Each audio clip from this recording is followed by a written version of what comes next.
Hello, everyone, and welcome to 100XP. Before we begin, I ask you to enable the translation feature to improve text comprehension. I also ask you to listen carefully to the text. Andrew Carnegie, le maître de l'acier. Andrew Carnegie voit le jour le 25 novembre 1835 à Dunfermline, en Écosse. Issu d'un milieu modeste, il grandit dans des conditions précaires.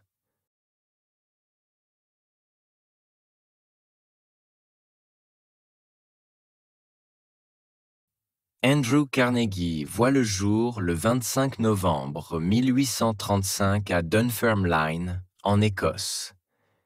Issu d'un milieu modeste, il grandit dans des conditions précaires.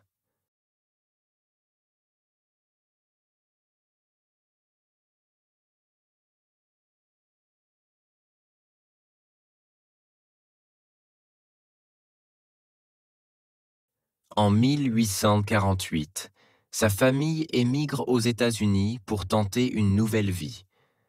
Installé en Pennsylvanie, il commence à travailler très jeune.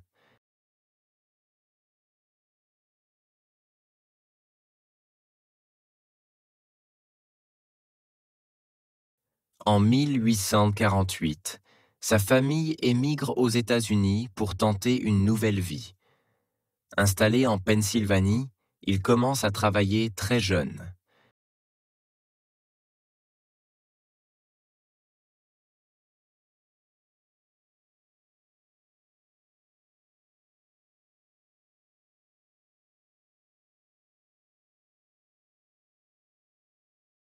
Malgré des débuts laborieux, il nourrit de grandes aspirations. Plus tard, il devient une figure majeure de l'industrie sidérurgique.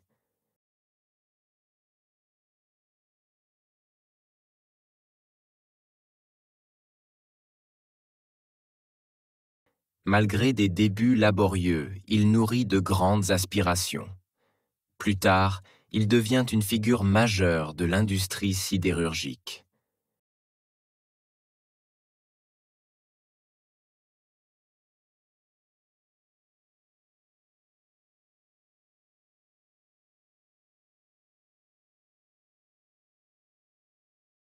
Né dans une famille de tisserands, il comprend vite la valeur de l'effort. Son père peine à subvenir aux besoins du foyer dans un contexte économique difficile.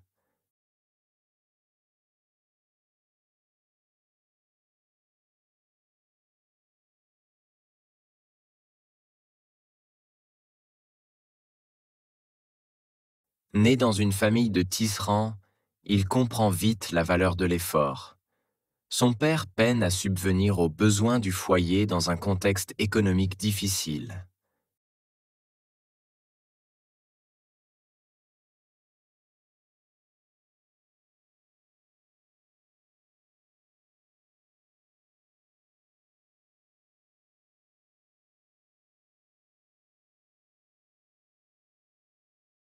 À 13 ans, Andrew décroche un emploi dans une fabrique de coton pour aider les siens.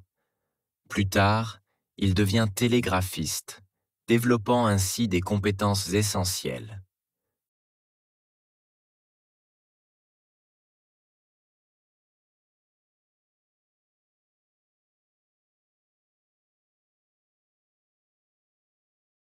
À 13 ans, Andrew décroche un emploi dans une fabrique de coton pour aider les siens. Plus tard, il devient télégraphiste, développant ainsi des compétences essentielles.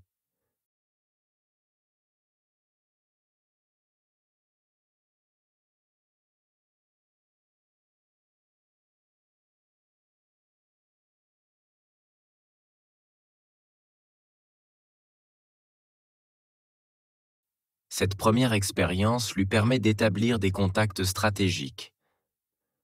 Peu à peu, il saisit les opportunités offertes par l'essor industriel.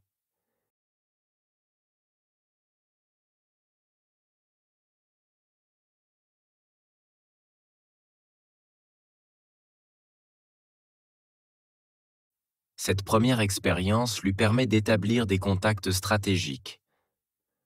Peu à peu, il saisit les opportunités offertes par l'essor industriel.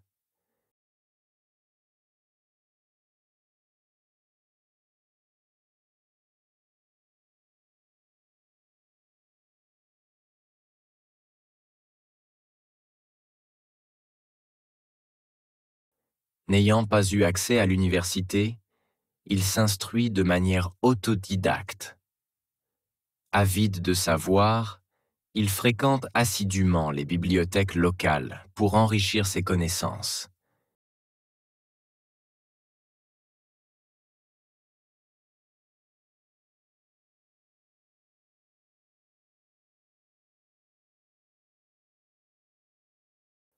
N'ayant pas eu accès à l'université, il s'instruit de manière autodidacte.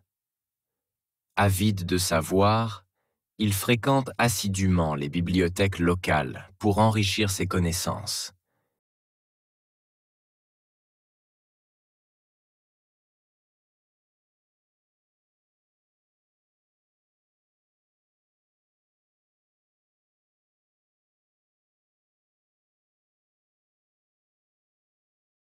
Il perfectionne ses aptitudes en télégraphie et en gestion grâce à divers emplois. Repéré par Thomas Scott, un cadre du chemin de fer, il devient son protégé.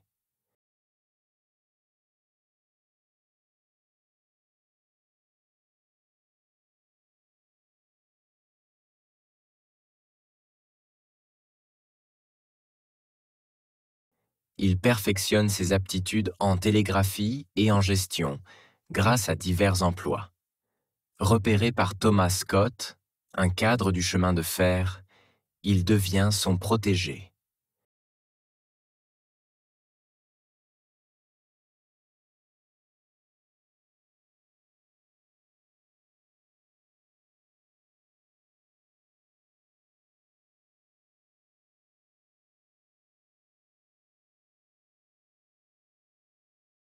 Cette expérience lui permet de comprendre les rouages du monde des affaires.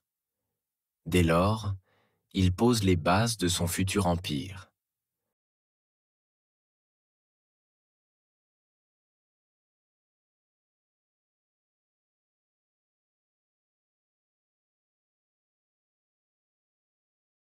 Cette expérience lui permet de comprendre les rouages du monde des affaires. Dès lors, il pose les bases de son futur empire.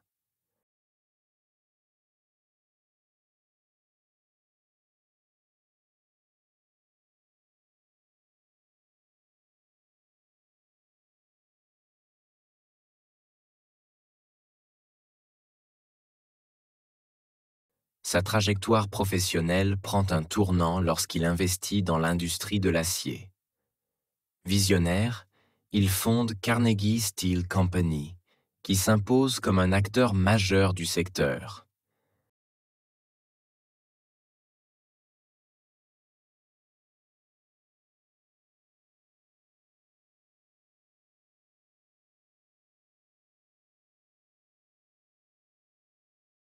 Sa trajectoire professionnelle prend un tournant lorsqu'il investit dans l'industrie de l'acier.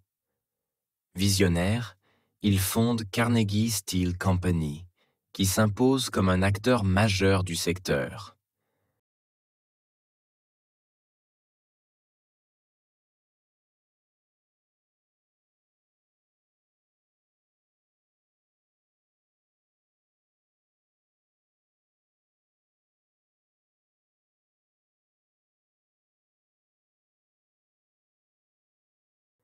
Grâce à des innovations comme le procédé Bessemer, il révolutionne la production sidérurgique.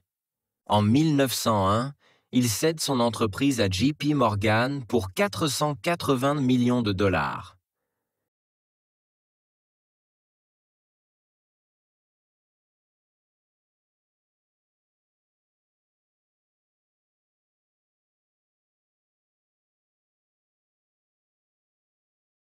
Grâce à des innovations comme le procédé Bessemer, il révolutionne la production sidérurgique. En 1901, il cède son entreprise à JP Morgan pour 480 millions de dollars.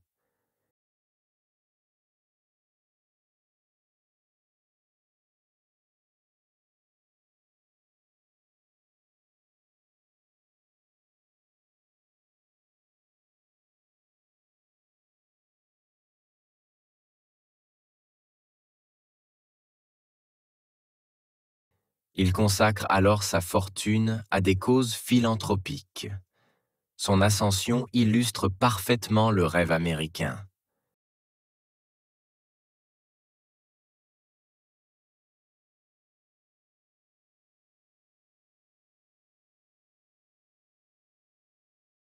Il consacre alors sa fortune à des causes philanthropiques. Son ascension illustre parfaitement le rêve américain.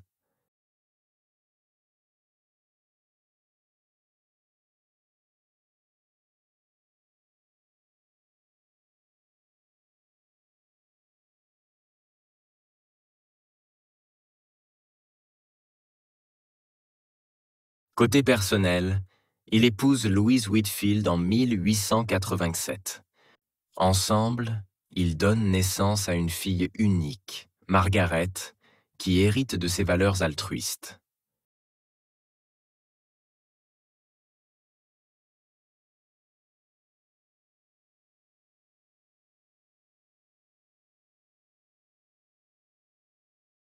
Côté personnel, il épouse Louise Whitfield en 1887.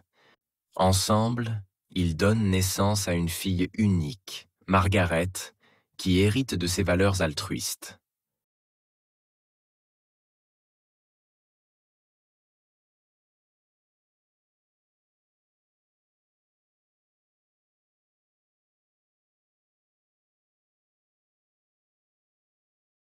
Malgré son immense richesse, il adopte un mode de vie relativement sobre.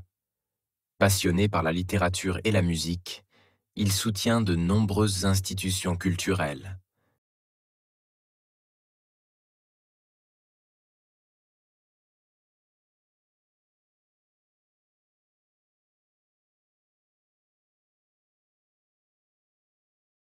Malgré son immense richesse, il adopte un mode de vie relativement sobre. Passionné par la littérature et la musique, il soutient de nombreuses institutions culturelles.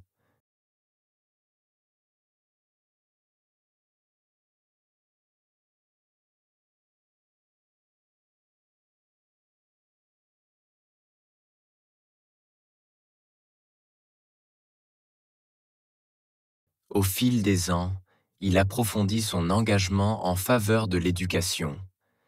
Sa famille partage et perpétue ses idéaux généreux.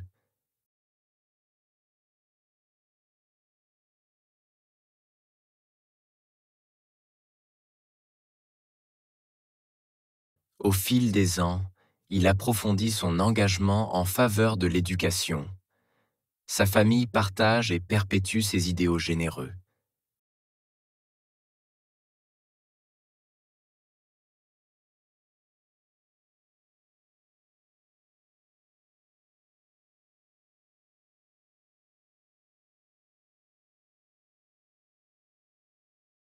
Inspiré par les théories de Herbert Spencer, il défend le darwinisme social.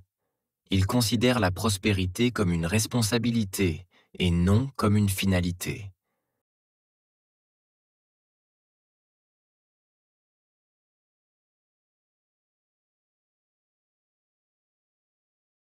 Inspiré par les théories de Herbert Spencer, il défend le darwinisme social. Il considère la prospérité comme une responsabilité et non comme une finalité.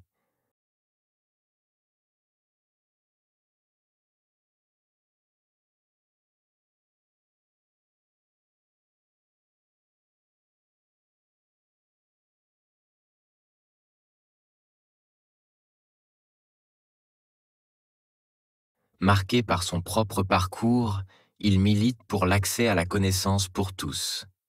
Il admire Benjamin Franklin et Abraham Lincoln, exemples de réussite par le travail.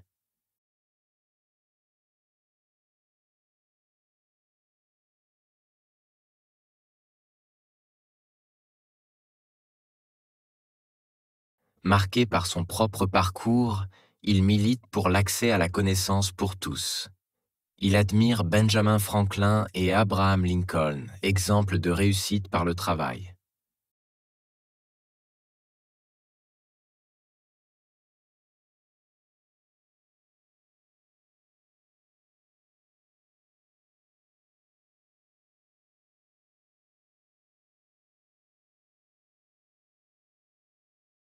Sa philosophie repose sur l'idée que les fortunés doivent redistribuer leurs biens. Cette conviction oriente chacune de ses initiatives.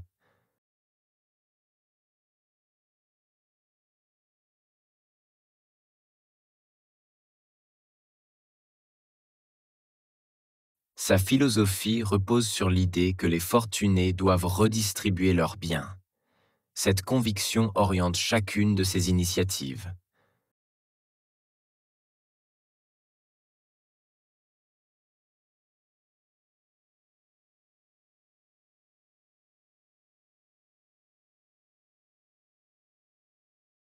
Son influence dépasse largement le cadre industriel. Il finance la création de plus de 2500 bibliothèques publiques à travers le monde.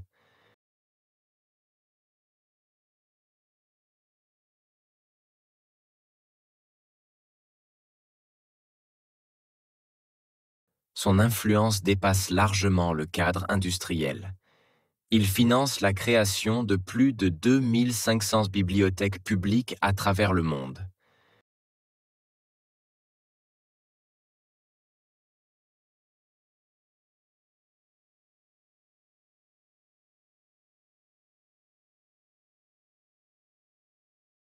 Son engagement s'étend aussi aux universités, aux arts et à la recherche scientifique.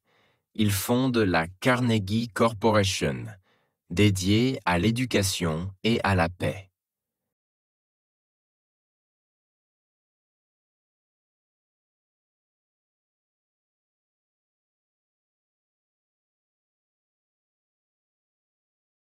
Son engagement s'étend aussi aux universités, aux arts et à la recherche scientifique. Il fonde la Carnegie Corporation, dédiée à l'éducation et à la paix.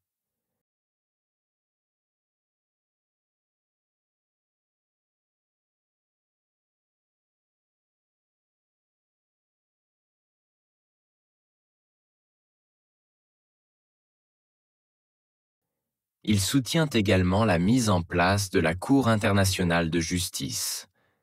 Ainsi, son impact façonne durablement la société.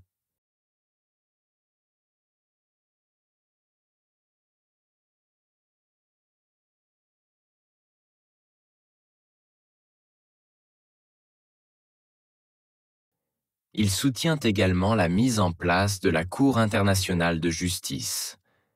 Ainsi, son impact façonne durablement la société.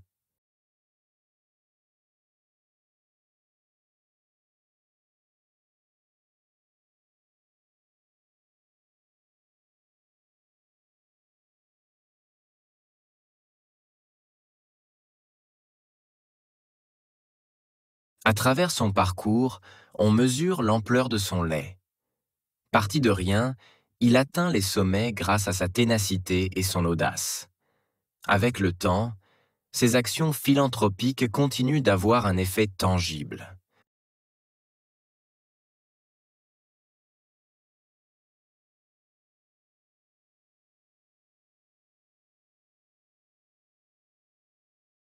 À travers son parcours, on mesure l'ampleur de son lait. Parti de rien, il atteint les sommets grâce à sa ténacité et son audace. Avec le temps, ses actions philanthropiques continuent d'avoir un effet tangible.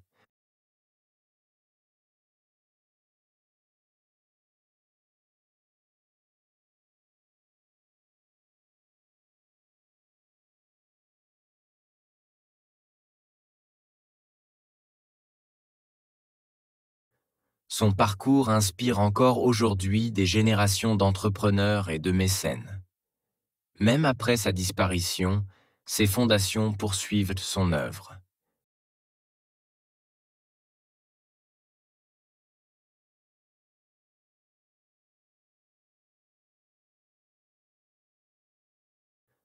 Son parcours inspire encore aujourd'hui des générations d'entrepreneurs et de mécènes. Même après sa disparition, ses fondations poursuivent son œuvre.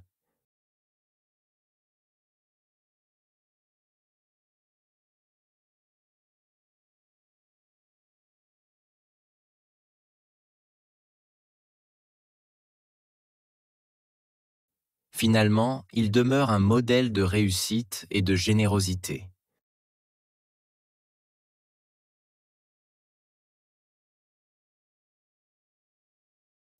Finalement, il demeure un modèle de réussite et de générosité.